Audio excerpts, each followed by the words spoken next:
kita ituruan. Pwede rin. O, kasi ano yung remote? kung ano yung remote doon din. Halimbawa, na-misplace mo yan. Ito, powder lang siya. Yan. Diba dito nag-blink?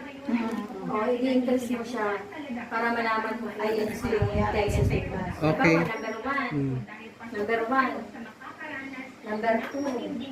3. Tapos tanungin mo kung umabot hanggang tuhod. Ma'am, halimbawa, yung pinaka-intensity niya, ma'am, naramdaman mo na dito, or kaya Yun tama na. na sa pinaka-ano mo, hindi naman siya masyadong malakas.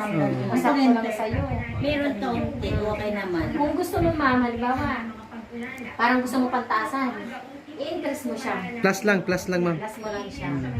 Sabihin mo lang sa pipag tama na. Kasi ang pinakamataas ano ba 99? 99 man pinakamataas. Pero hanggang 5 ka lang muna. Yan. Pero pag halimbawa gusto mo pantaasan, pwede mo naman Hanggang